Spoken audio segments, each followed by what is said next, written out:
Assalamualaikum warahmatullahi wabarakatuh. Salam sejahtera untuk kita semua. Om Swastiastu, Namo Buddhaya, salam kebajikan, Rahayu, Rahayu, Rahayu. Yang terhormat Dr. Stefanus Christian Handoko Eskom MM, anggota Komisi D DPRD Daerah Istimewa Yogyakarta. Yang kami hormati Kepala Dinas Kominfo Daerah Istimewa Yogyakarta, yang dalam hal ini diwakili Bapak Nugroho Janin Warenpan Eskom MM, Pranata Humas Muda Kominfo DIY. Yang kami hormati Kapolda Daerah Istimewa Yogyakarta, yang dalam siang ini diwakili AKBP Sinungwati SHMIP, Kasubdit Babin Kamtipnas Ditbinmas Polda Daerah Istimewa Yogyakarta. Yang kami hormati Kepala Badan Narkotika Nasional Daerah Istimewa Yogyakarta, Brigjen Pol Andi Fairan SIK MSM.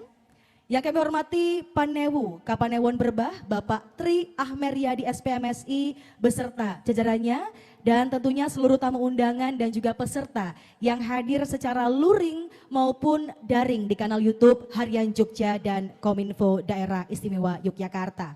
Selamat datang dalam acara diseminasi konten positif dengan tema Awas Bahaya Narkoba. Boleh tepuk tangannya untuk kita semua?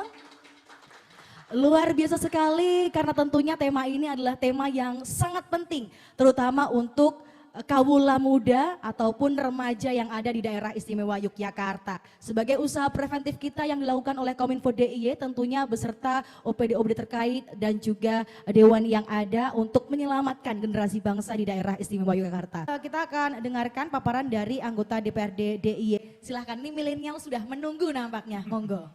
Oke, langsung ya. Oke. Jadi hari ini hari yang cukup membahagiakan bagi kita semua sebenarnya, karena barusan saya juga mendengarkan kabar dari Jakarta, keputusan yang sangat luar biasa, MK tetap menolak sehingga sistem pemilunya tetap terbuka. Yang kedua, hari ini kita ditemani oleh banyak sekali anak-anak Gen Z, ya bukan milenial lagi ini, tapi Gen Z, anak-anak yang sangat muda. Kemudian saya akan mencoba cerita terkait dengan aturan yang sudah ada dalam proses penanganan, penanggulangan, pencegahan, penyebaran narkoba.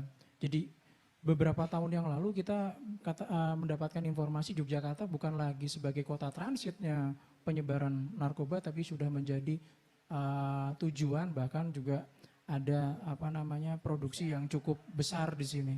Dan berdasarkan data yang saya peroleh gitu dari kawan-kawan, bahwa Yogyakarta bukan lagi nomor kesekian, tapi juga sudah pernah masuk 10 besar kondisi yang mengkhawatirkan terkait dengan penyebaran, penggunaan maupun korban dari penyalahgunaan narkoba.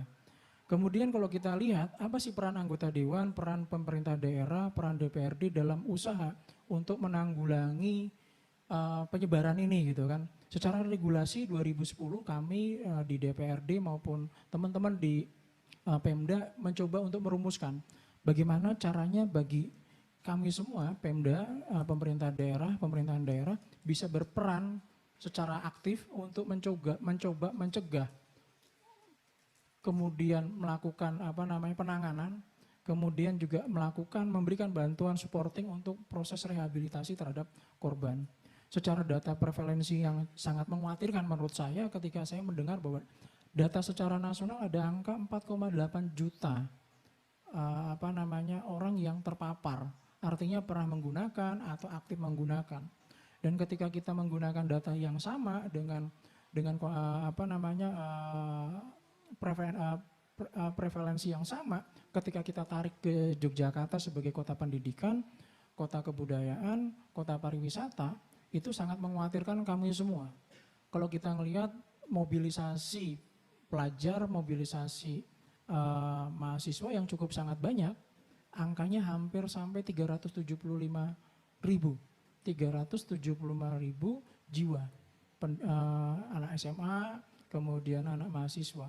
Dengan angka 1,9% dari data nasional, misalkan kita hitung dengan agregat yang sama seperti itu, ada angka yang sangat luar biasa yang punya potensi, itu adalah korban dari penyalahgunaan narkoba.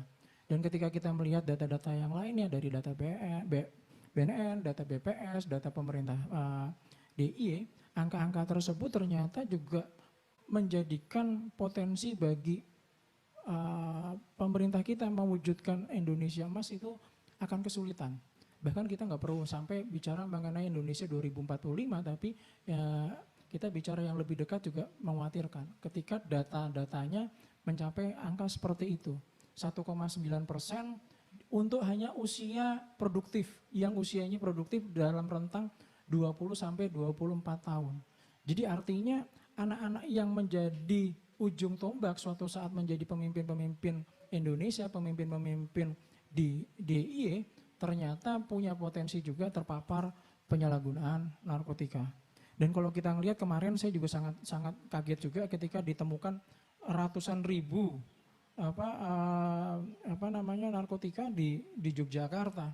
Walaupun memang itu juga berkaitan dengan jaringan-jaringan bukan hanya di Yogyakarta tapi di wilayah yang lain. Tapi ketika kita melihat seperti itu, ada kekhawatiran yang sangat luar biasa bagi kami di DPRD bahwa generasi muda kita sebagai wilayah yang menjadi pusatnya pendidikan, jangan sampai menjadi pusat juga penyebaran narkotika. Kita udah ketahui bersama narkotika itu menjadi pemicu orang-orang tidak menjadi produktif, tidak menjadi bisa mencapai harapan bangsa ataupun harapan pribadi sendiri. Karena kerusakan kesehatan dan lain-lainnya juga mempengaruhi pola pikir dari orang-orang yang terpapar narkotika. Kemudian bagaimana dengan regulasi yang sudah ada? Kita juga mendorong tidak hanya terkait dengan perda yang langsung menuju kepada penanganan ataupun terkait dengan narkotika, tapi juga kita mengeluarkan perda-perda yang ada hubungannya. Salah satunya adalah perlindungan anak.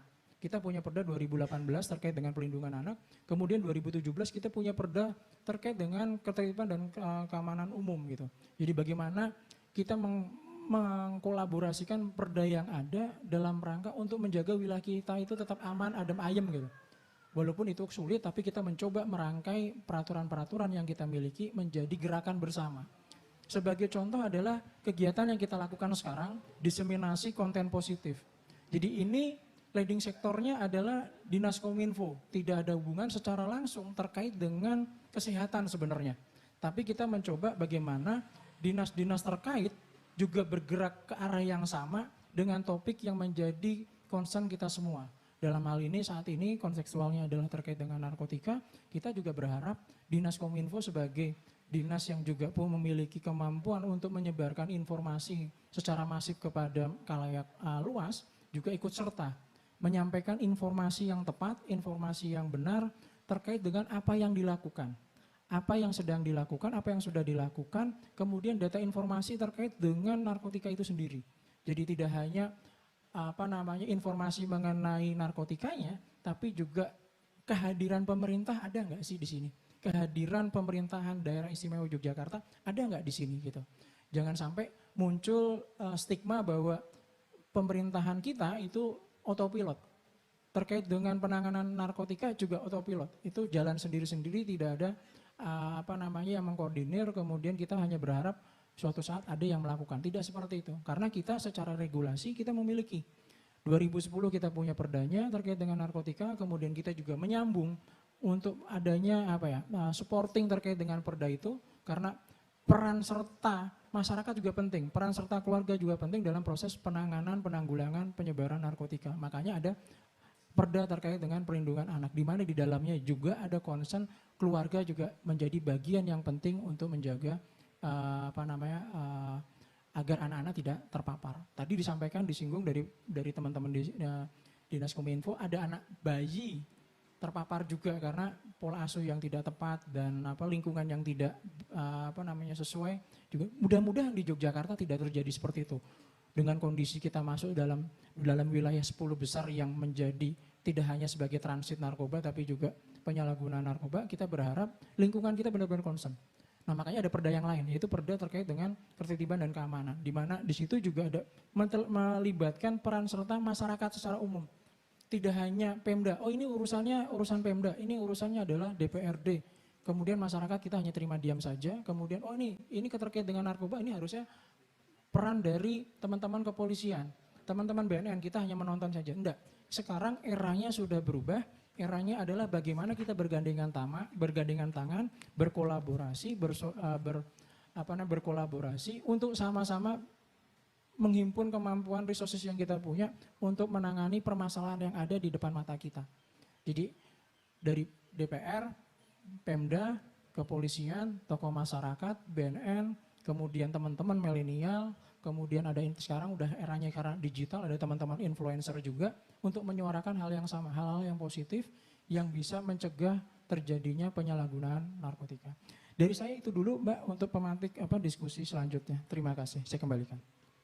Baik, terima kasih. Boleh kita berikan tepuk tangan yang luar biasa sebagai pemampar pertama yang mengawali diskusi kita di siang hari ini. Baik, sebelum kita menuju ke sesi tanya jawab antara peserta dan juga narasumber, mungkin kami boleh mohon Bapak Steve boleh memberikan arahan untuk adik-adik yang hadir di sini. Seperti apa seyogyanya adik-adik itu tentunya menghadapi kasus-kasus narkoba? Apakah kemudian bisa dilakukan dengan cara yang sederhana atau seperti apa? Monggo silakan Pak Steve.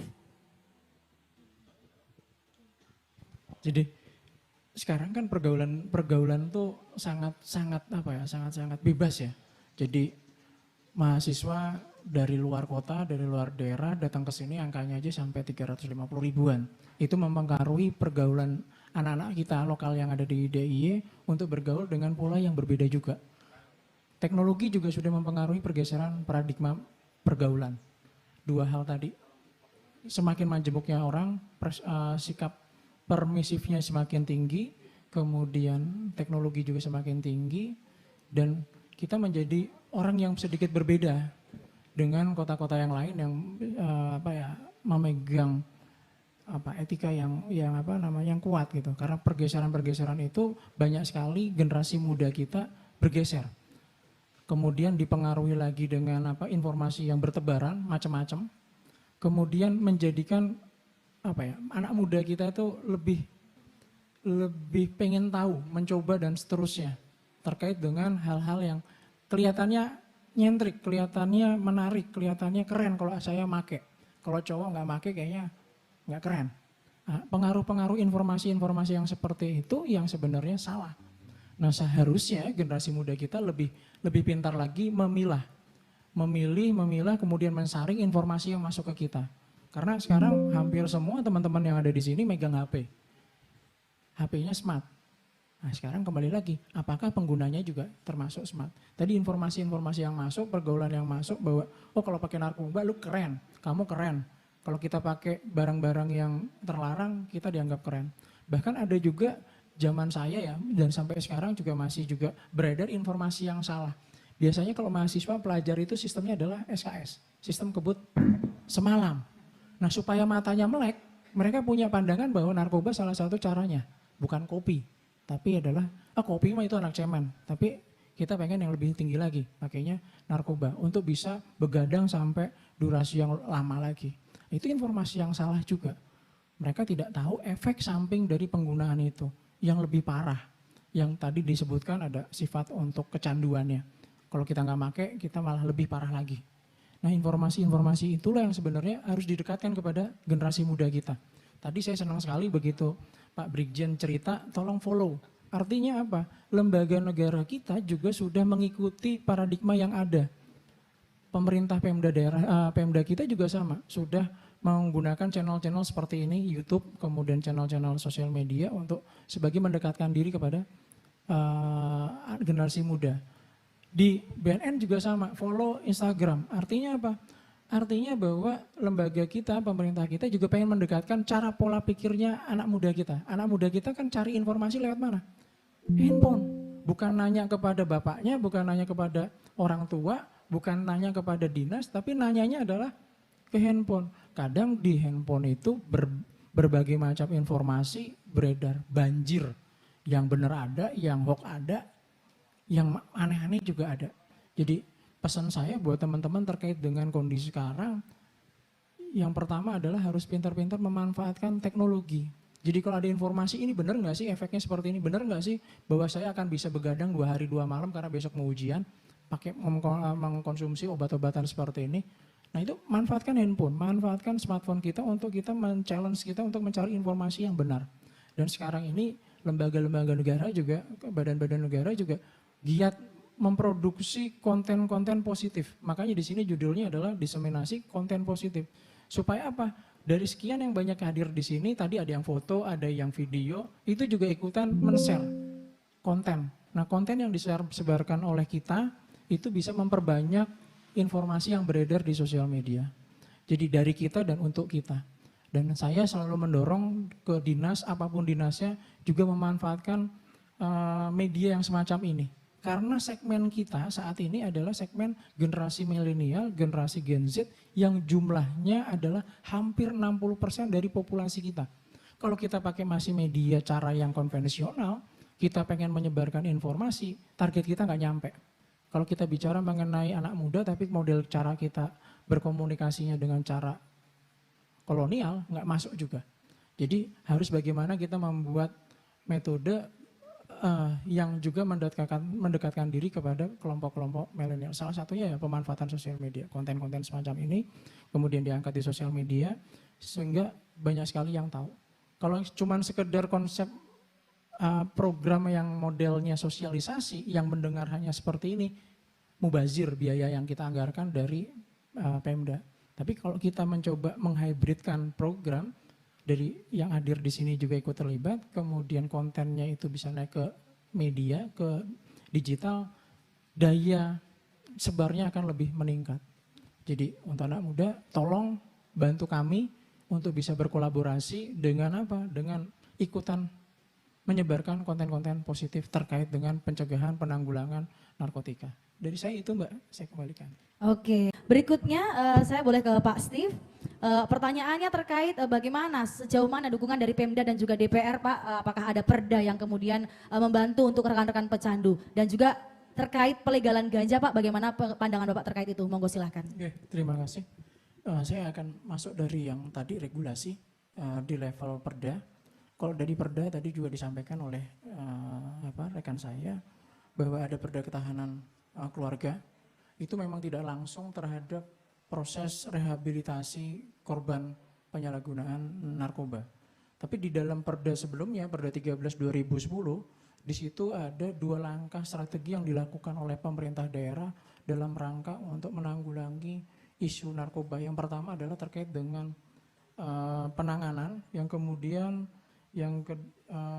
pencegahan dan penanggulangan. Untuk pencegahan seperti yang kita lakukan sekarang ini, salah satu cara yang kita lakukan untuk mencoba melakukan pencegahan penyebaran penyalahgunaan narkotika. Kemudian pertanyaannya yang tadi adalah apakah ada dari pemerintah daerah berperan memberikan bantuan proses rehabilitasi. Jadi pemerintah daerah kan punya Rumah Sakit Gracia. Rumah Sakit Gracia di situ juga bekerja sama tidak hanya dari pemerintah daerah tapi juga instansi vertikal Kementerian Kesehatan. Nah, di situ juga ada layanan terkait dengan proses rehabilitasi bagi korban narkoba dengan berbagai macam persyaratan tentunya di situ. Jadi apakah Pemda melakukan langkah-langkah ke sana? Ada. Jadi Pemda kita ini termasuk Pemda yang menurut saya cukup baik karena mereka juga menyediakan payung hukum yang jelas buat teman-teman untuk bergerak. Jadi dinas OPD, SKPD itu tidak bisa serta-merta bergerak suka hati tanpa ada aturan payung hukumnya. Dan terkait dengan isu narkoba, kita sudah punya Perda 13 tahun 2010. Itu yang langsung berkaitan dengan narkoba. Bagaimana untuk pencegahan-pencegahan yang lain yang bisa dilakukan oleh pemerintah DIY, yaitu muncul lagi perda yang berbeda, ketahanan keluarga, karena kita membayangkan ataupun punya keyakinan problem masalah sosial semacam ini itu tidak bisa lepas dari ketahanan keluarga, bagaimana peran keluarga. Kemudian ada perda-perda yang lainnya, jadi ada tentang ketertiban umum, perda anak juga ada khusus untuk bagaimana memperhatikan hak-hak anak, hak-hak mendapatkan informasi. Kemudian pertanyaan yang selanjutnya adalah terkait dengan ganja ya, legalitas ganja, kasus yang terkait ibu atau anak ya yang ditreatment pakai ganja, kemudian karena dia sakit, kemudian akhirnya karena dia dihentikan ganjanya, kemudian dia meninggal. Pendapat saya terkait dengan itu, kemudian penyebaran informasi terkait dengan ganja yang sangat luas di media sosial media, yang perlu kita ketahui bersama atau teman-teman ketahui bersama, setiap negara itu punya peraturan yang berbeda. kita tahu di US, di New York dilegalkan.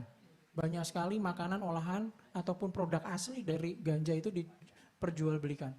Di Amerika tidak semua negara bagian menggunakan aturan yang sama, melegalkan. Tidak semua di Amerika itu melegalkan itu, hanya negara bagian tertentu saja yang melegalkan. Di Thailand juga demikian. Kita berdekatan dengan Thailand, ada negara-negara yang berdampingan, apakah menggunakan aturan yang sama dengan aturannya Thailand, juga berbeda. Jadi pandangan terkait dengan legal atau tidaknya suatu objek barang, dalam hal ini ganja, setiap negara punya aturan yang berbeda-beda. Punya pandangan hukum yang berbeda-beda, punya hasil riset yang berbeda-beda, yang menjadi acuan ataupun menjadi justifikasi bahwa sesuatu itu boleh atau tidak. Mungkin suatu saat ketika mungkin penelitian kita, kemudian kita punya riset yang bagus, kemudian kita bisa memberikan justifikasi bahwa ganja itu dibolehkan, ya mungkin saja ada orang yang mendorong perubahan aturan terkait dengan narkoba. Selama aturan itu tidak dirubah, ya kita harus memahami bahwa di Indonesia tidak boleh beredar ataupun digunakan yang namanya ganja untuk hal-hal yang lain. Jadi kita harus berpatokan karena kita negara hukum, negara yang memiliki aturan jelas. Selama aturan itu belum dirubah, ya kita nggak bisa. Aturan itu apakah bisa dirubah? Bisa. Rubahnya seperti apa? Ya melalui mekanisme yang ada. Tentunya tidak serta-merta karena egosentris dari salah satu pihak, oh ini bisa dilakukan. Tidak, tapi kita punya konsensus dengan berdasarkan tentunya salah satunya adalah riset. Yang tadi disampaikan di Indonesia risetnya belum ada yang mencapai ke sana. Nah, mungkin di luar punya riset yang berbeda juga. Nah, itu menjadi acuan mereka untuk merubah aturan. Karena di Thailand juga sebelumnya juga tidak dilegalkan. Di Amerika sebelumnya juga tidak dilegalkan. New York kan baru aja beberapa waktu ini doang kan yang dilegalkan. Jadi menurut saya sebagai anak muda harus pintar-pintar bersosial media mencari informasi. Jangan sampai tersesat karena beredarnya informasi yang ada di sana. Kayak ganja bermanfaat. Bermanfaat kan juga balik lagi, apakah dosis yang digunakan. Jangan sampai semua ganja bermanfaat, belum tentu. Bisa jadi dosis-dosis tertentu yang betul-betul memenuhi kaidah-kaidah medis juga. Ya kalau kita nggak tahu informasi lengkapnya, pokoknya semuanya ganja sehat, itu juga enggak kan. Makanya tadi disampaikan juga oleh rekan saya berdua ini bahwa undang-undangnya bukan terkait dengan pelarangan ya Pak ya, tapi terkait dengan bagaimana kita mencoba pemanfaatan yang tertib lah. Karena juga itu digunakan di sisi medis gitu. Sama juga terkait dengan ganja. Jadi kita harus ngulik betul-betul, cari tahu, jangan termakan isu terkait dengan manfaat dan lain-lain. Kalau kita nggak tahu betul riset yang betul yang sahih ya, sesuai dengan regulasi yang kita miliki gitu. Oke baik, terima kasih Bapak Steve. Berikutnya ini pertanyaan masih dengan Mas Hermawan Dwi. Ini mungkin Pak Steve boleh membantu menjawab terkait ruang publik yang terbatas. Bagaimana Pak, apakah kemudian ada dukungan terkait ini supaya anak-anak muda tidak salah arah atau salah jalan? Monggo silakan.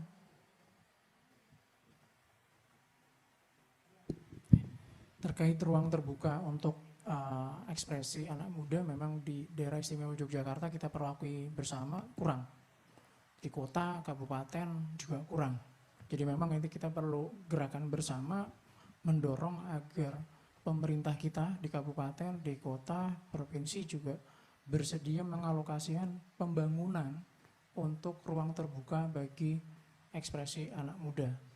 Kalau kita biasa melihat di luar tuh kan ada lapangan skate, basket umum, lapangan voli umum. Jadi anak muda itu energinya yang luar biasa itu bisa disalurkan ke hal-hal yang positif. Tadi yang saya sampaikan terkait dengan olahraga. Bisa jadi ruang-ruang kreatif yang lain. Ruang kreatif itu bisa menjadi inkubator bagi teman-teman yang suka bukan di bidang olahraga tapi di bidang kreativitas. Nah, saya berharap memang tidak bisa bergerak sendiri, Mas. Tidak bisa bergerak sendiri karena orang yang punya mindset sama dengan Mas untuk mendorong adanya keterbukaan ruang-ruang terbuka dibiayai oleh negara itu ya nggak banyak lah. Nah ini perlu gerakan bersama untuk memilih, balik lagi nih saya bilang, bahwa memilih wakil-wakil rakyat yang punya concern sama terkait dengan hal yang tadi anak pemuda. Anak pemuda ini sekarang banyak lari ke narkoba, pergaulan bebas, kelitih, kenakalan jalanan. Dan kalau kita teliti berbagai macam riset, mereka selalu menyampaikan ada satu poin. Poin utamanya adalah daerah istimewa Yogyakarta kekurangan ruang untuk ekspresi anak muda. Nah, jadi saya juga berharap dukungan dari masyarakat secara keseluruhan bahwa saya bisa menyuarakan tadi. Saya akan suarakan juga terkait dengan alokasi anggaran. Tidak hanya membangun infrastruktur jalan, infrastruktur lingkungan, tapi juga membangun infrastruktur sarana-prasarana yang bisa digunakan untuk anak muda. Itu poin itu. Kemudian saya juga berharap tidak menjadi beban juga bagi pemerintah, tapi juga semangat yang tadi saya diutarakan. Eranya adalah kolaborasi. Saya berharap pemerintah di paling bawah, lokal, kemudian di atasnya kabupaten, provinsi, kemudian di atas pemerintah pusat, dan juga ada pihak yang bisa kita gandeng sebenarnya, yaitu pihak swasta. Saya berharap karena ini juga ada rekaman, mungkin juga didengar teman-teman dari pihak swasta, kemudian dari pihak kampus dan lain-lain, kita bisa berkolaborasi bagaimana menciptakan tidak hanya bentuk ruangan lapangan saja, tapi kita bisa ruang virtual untuk kreasi anak muda. Jadi saya bicara tidak hanya bentuk bangunan, kemudian ada lapangan, kemudian anak-anak muda pada nongkrong di situ, beraktivitas di situ, tapi juga eranya sudah bergeser juga, ada area digital yang bisa dimanfaatkan. Ada teman-teman yang mampu untuk bisa menjembatani, merangkai bahwa ruang-ruang tidak hanya konvensional tapi ruang-ruang digital bagi teman-teman anak muda. Jadi energinya disalurkan ke arah ke sana. Yang kedua terkait dengan rehabilitasi ya tadi ya, terkait dengan rehabilitasi apakah setelah direhabilitasi mereka balik lagi keluar kembali lagi. Itu seperti penjelasan Pak Andi, bisa jadi kalau misalkan lingkungan tidak bisa menerima atau bahkan balik lagi ke circle yang sama. Misalkan kita nih circle-nya begini ya, ini pemakai bandar, ini saya habis diobati gitu rehabilitasi. Saya bukannya keluar dari circle yang sama untuk mencari circle yang baru, tapi ketemunya ini lagi, ya pasti pakai lagi. Jadi balik lagi ke orang itu, apakah di rehabilitasi itu akan membaik? Seharusnya orang yang sudah dalam program rehabilitasi tidak akan dikeluarkan ataupun tidak diberikan izin untuk keluar kalau memang dalam kategori belum sembuh. Jadi apakah secara medis, secara sosial dia sudah cukup pede lagi untuk masuk ke pasar? Seharusnya dia ketika dilepaskan dari tanda kutip proses rehabilitasi, kategorinya adalah sudah siap untuk masuk ke lingkungan. Tapi balik lagi, harusnya tidak masuk ke lingkungan yang sama, ke circle yang sama, tapi dia harus membangun ke circle yang baru. Apakah itu susah? Pasti susah. Makanya kegiatan-kegiatan semacam ini juga membantu memberikan edukasi kepada teman-teman di sini, tidak memberi stigma. Tidak memberi stigma, ya lu pemakai, ya lu bandar, jangan-jangan masuk udah kemarin sekolah 6 bulan, tadinya pemakai jadi punya ilmu yang lebih tinggi lagi nih, besok jadi pemproduksi. Kan mindset masyarakat seperti itu, stigma-stigma seperti itu. Padahal orang itu kan enggak, aku memang sekolah kemarin 6 bulan tapi insaf.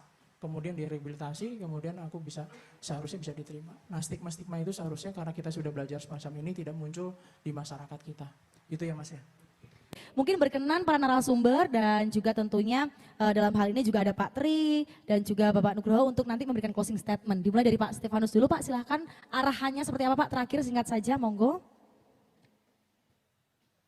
Narkoba, jauhi narkoba, kita lebih banyak beraktivitas yang positif karena eranya sekarang sudah era digital, pemanfaatan teknologi sangat mudah untuk membawa kita ke arah yang positif. Jadi pesan singkatnya jangan sekali-sekali mencoba ataupun keinginan untuk terlibat dalam narkoba. Itu aja. Luar biasa sekali teman-teman, kita sudah sampai di akhir acara. Terima kasih tentunya kami ucapkan kepada Dr. Stefanus Christian Handoko Eskom MM, anggota Komisi DPRD DIY, kemudian kepada Bapak Nugroho Janin Warenpan Eskom MM, Pranata Humas Muda Kominfo DIY yang pada saat ini mewakili Kepala Dinas Kominfo DIY. Dan kami ucapkan terima kasih tentunya kepada AKBP Sinungwati SHMIP yang berkenan mewakili Bapak Kapolda di kesempatan ini. Kemudian juga kami ucapkan terima kasih kepada Brigjen Pol Andi Fairan SIK MSM, terima kasih untuk rawuhnya Bapak. Kemudian juga untuk Bapak Tri Ahmeryadi SPMSI, terima kasih tentunya untuk perjumpaan kita yang luar biasa bersama dengan teman-teman yang hadir pada kesempatan ini. Dan juga tepuk tangannya untuk kita semua, terima kasih luar biasa. Tentunya seperti yang disampaikan oleh seluruh narasumber yang hadir pada kesempatan ini, mari kita jauhi narkoba dan sayangi diri kita, sayangi keluarga kita. Saya Wijil Ramdhani pamit, terima kasih. Wassalamualaikum warahmatullahi wabarakatuh. Sampai jumpa.